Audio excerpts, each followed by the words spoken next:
Boa noite, gente. Meu nome é Mariana Freitas e nosso grupo é sobre pedologia e sua interação entre o solo, o clima e sua vegetação. A história da pedologia.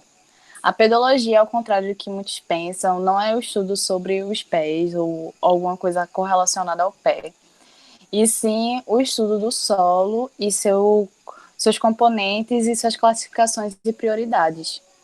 A palavra pedon vem do grego, que significa solo, e logia, que significa estudo. Então, a palavra em si significa estudo do solo, vindo do grego.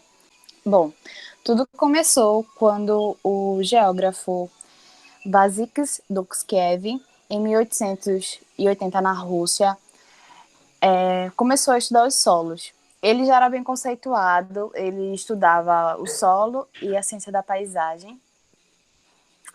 E nele ele observou que o solo não era um simples amontoado de materiais, e sim um resultado de uma complexa interação de inúmeros fatores, como o clima, os organismos e a topografia, que agindo por um certo período de tempo sobre o material de origem produzem o solo, que no caso é interligado ao intemperismo. No caso ele está falando do intemperismo. Bom, o solo é um recurso natural tão importante quanto a água e o ar.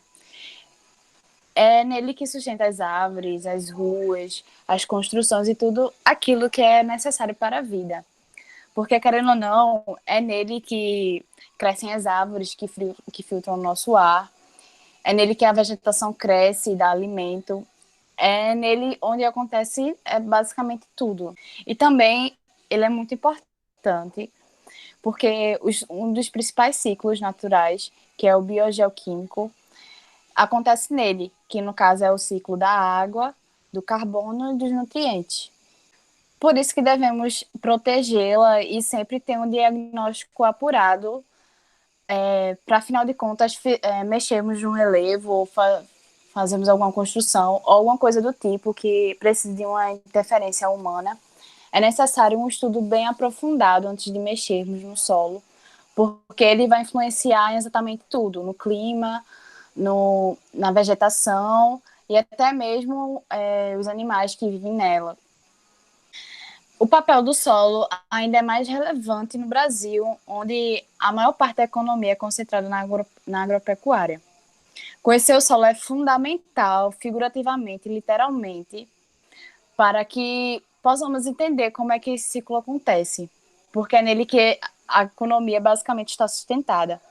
Assim, os estudos pedológicos são necessários para corrigir a fertilidade natural do solo, neutralizar sua acidez, identificar os solos apropriados para cada cultura, monitorar teores de matéria orgânica, preservá-los contra os perigos da erosão e assim por diante. Ele tem um processo muito extenso de análise. Dessa maneira, essa ciência precisa ser estudada bastante para evitar catástrofes ambientais, como o ocorrido em Mariana, em Minas Gerais, que aconteceu, que a barragem estourou e aconteceu uma tragédia. Por isso que é muito importante calcular como é que se deve mexer no solo daquela região. Pronto, aí sobre isso, a sustentabilidade na pedologia é uma coisa muito importante, porque é nela que vai assegurar a vida de vários animais e várias pessoas. Boa noite, meu nome é Caleb. Eu vou falar sobre o processo de formação dos solos, tá certo? O processo de formação dos solos é chamado de pedogênese e ocorre principalmente em razão do intemperismo, que é o responsável pelo desgaste de uma rocha original, que é chamado de rocha-mãe, e sua gradativa transformação em sedimentos, que é o material que compõe os solos. O processo de intemperismo se dá através de alguns fatores, que são o clima, porque a maior parte dos agentes intempéricos está relacionado com processos meteorológicos e climatológicos, com a acumulação das águas das chuvas, da ação dos ventos e as variações de temperaturas.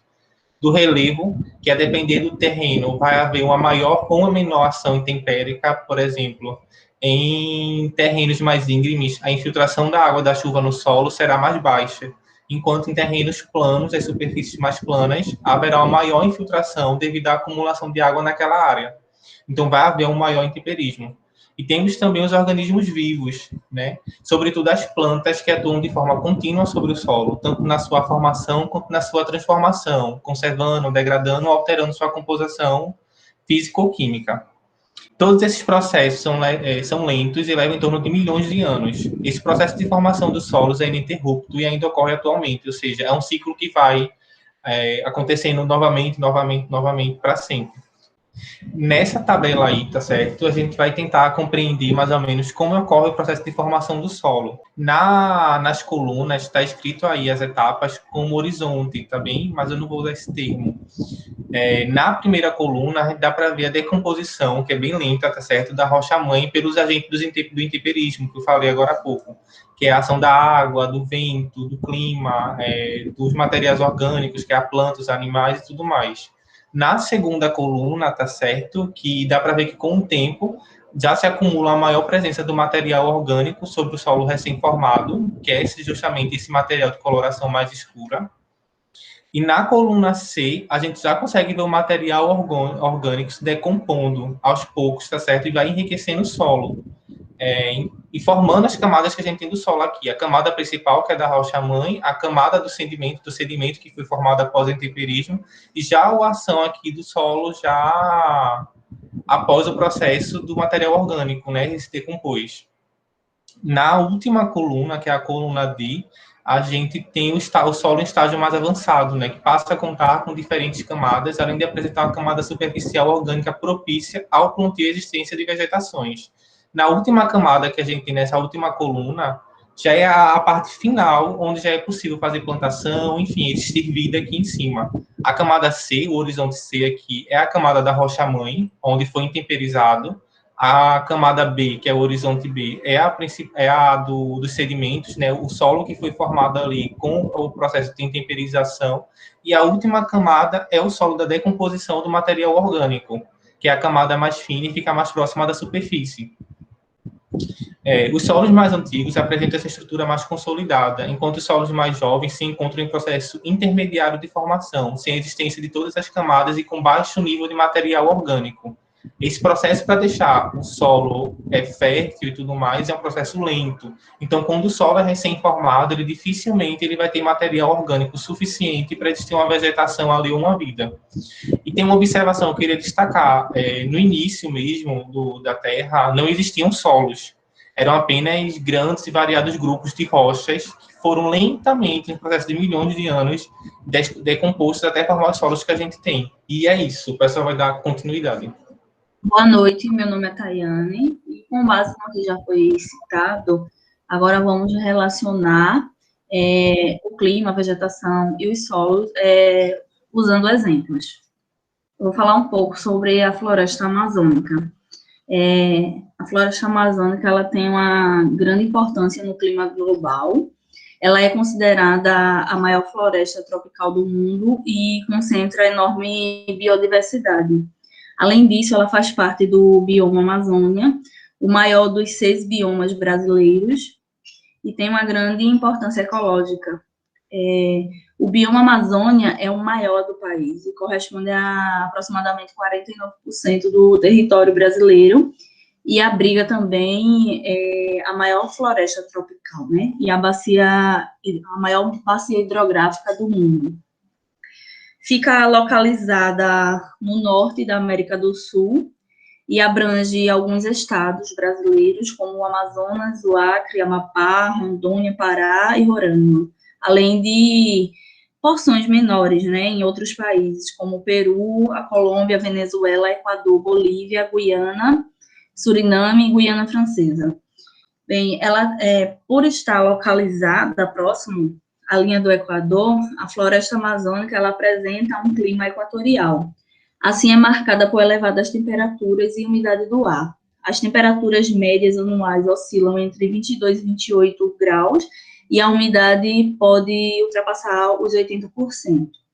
Outra característica é o elevado índice pluviométrico, que varia entre 1.400 e 3.500 milímetros por ano.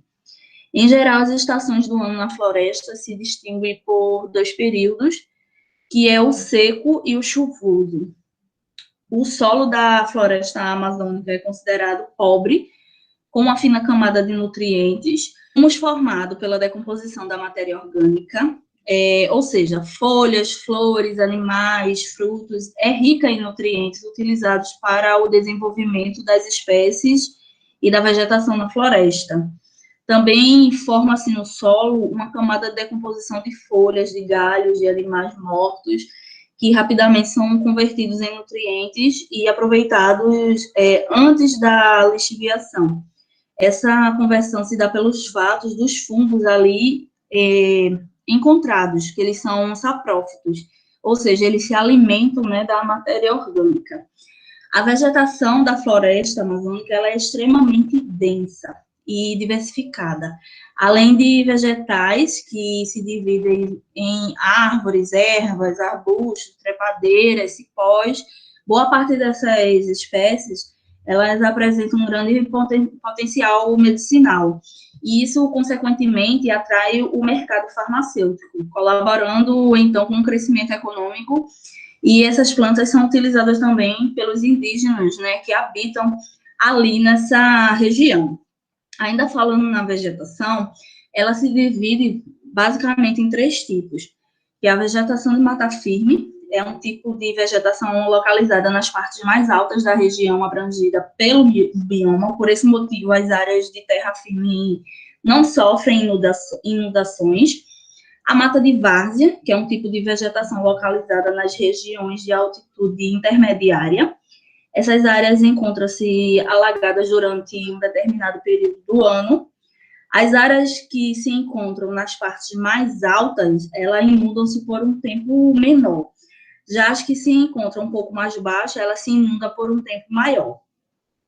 E também a mata de igapó, que é um tipo de vegetação localizada nas regiões mais baixas do bioma, e por esse motivo, essas áreas permanecem alagadas quase todo o ano. Essa vegetação se encontra geralmente ao longo dos rios de águas negras.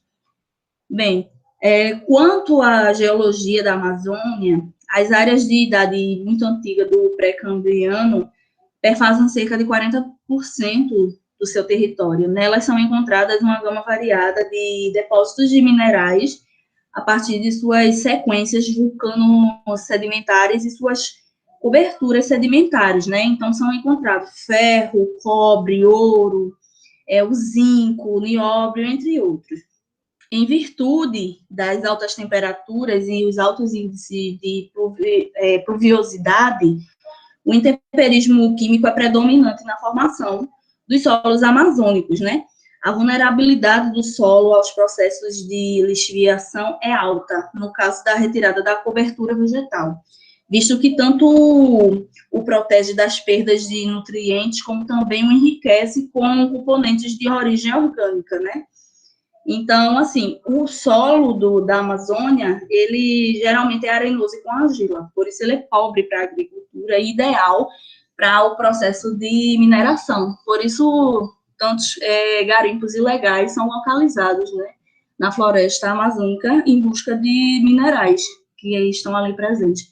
E agora os demais colegas vão dar continuidade aos demais tópicos. Boa noite, gente. Eu sou Maria Eduarda e eu vou falar um pouco sobre a caatinga. Esse bioma que ele é único e exclusivo de território brasileiro e ele vai centralizar na região do Nordeste. Quando a gente vai falar sobre a caatinga e a gente adentra na questão do clima, vamos ter um clima semiárido, ou seja, temperaturas elevadas, precipitações baixas e mal distribuídas. A temperatura ela vai em média de 25 a 30 graus, essa média ela vai ser constante anualmente, o que vai determinar nessa região em temperismo físico.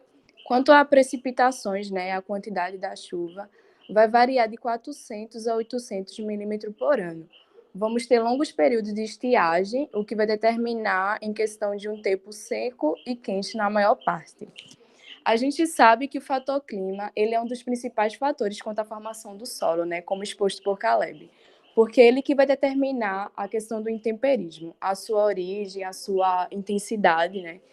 Então, mas quando a gente entra em um clima semiárido, onde vai ter uma escassez, vamos ter uma ausência de umidade, Outro fator ele vai ter maior importância, que vai ser a questão da geologia, que é o material de origem presente ali. E os terrenos da Caatinga, geograficamente, eles são de origem cristalina, né? Que vai ser um tipo de rocha matriz que ela é dura e muito antiga e nada favorável quanto à acumulação de águas subterrâneas, né? Ou seja, que fica abaixo da superfície da terra. Então, isso vai refletir diretamente, né, quanto à formação do solo. Mas quanto ao solo, vamos ter de rasos a profundos, de alta a baixa fertilidade, argilosos e arenosos. Eu sei que a gente tem na nossa mente, né, uma construção de um certo tipo de solo e um certo tipo de vegetação quando a gente pensa na Caatinga. Mas aqui abaixo nessa imagem vai ter uma vegetação, né, uma paisagem que se chama Ilha de Umidade, né, ou melhor, brejos. E essa ilha, ela vai se concentrar nas áreas próximas às serras, né? Onde vai estar concentrado mais as chuvas. Então, realmente vai ser para quebrar a monotonia do lugar, né? De uma padronização que a gente tem na nossa mente. Então, a Caatinga, ela tem essa diversidade, mas realmente, né? O solo mais comum, ele vai ser esse solo raso e pedregoso, o que vai influenciar diretamente na questão da vegetação, né? Então, a gente vai ter uma vegetação dominante xerófita, né? Que ela vai ser folhas pequenas, espinhosas, arbustivas, e tudo isso vai estar relacionado à aridez e aos solos pouco profundos. Bom, gente, e aqui quem fala é Ronaldo e eu vou dar continuidade ao trabalho. O deserto do Saara é conhecido como o maior deserto quente do mundo e o terceiro maior deserto da Terra. Ele fica localizado na África e compreende parte dos seguintes países e territórios: Argélia, Chade, Egito, Líbia, Mali, Mauritânia, Marrocos, Níger, Saara Ocidental, Sudão e Tunísia. No deserto do Saara, predomina o intemperismo físico devido à variação de temperatura nos períodos diurnos e noturnos. As temperaturas elevadas podem atingir mais de 50 graus Celsius durante o dia e, no entanto, possuem uma grande amplitude térmica, e as temperaturas durante a noite caem drasticamente, ficando na marca de 0 graus. A variação de temperatura das rochas é o principal fator do intemperismo físico, devido ao constante aquecimento pelo Sol, seguido do brusco resfriamento pelas baixas temperaturas. E com isso, as rochas contraem e dilatam continuamente, o que causa sua fragmentação. O clima do Saara é um dos mais áridos do mundo e suas chuvas são quase nulas. Acontecem muito raramente e geralmente torrenciais após longos períodos de seca. Vamos falar um pouco sobre sua paisagem vegetal. A paisagem vegetal está ausente na maior parte do domínio do deserto e está presente apenas em áreas de oásis. O que é um oásis? Um oásis é uma área isolada de vegetação em um deserto, tipicamente vizinho a uma área de água doce. Vou explicar para vocês o porquê não há uma vasta quantidade de vegetação no terreno do deserto do Saara. Pela falta de água na maior parte do seu território e pela drástica mudança de temperatura, muitas plantas não se adaptam ao território. Por isso que a maioria delas são plantas que não necessitam de água diariamente. Alguns exemplos de vegetação são plantas xerófilas, cactáceas, herbáceas e plantas com raízes longas. E para finalizar, a gente queria ressaltar como tudo realmente é interligado, tanto com o solo, tanto com o clima e tanto com o tempo. Porque caso haja interferência em um, vai ter interferência em outro.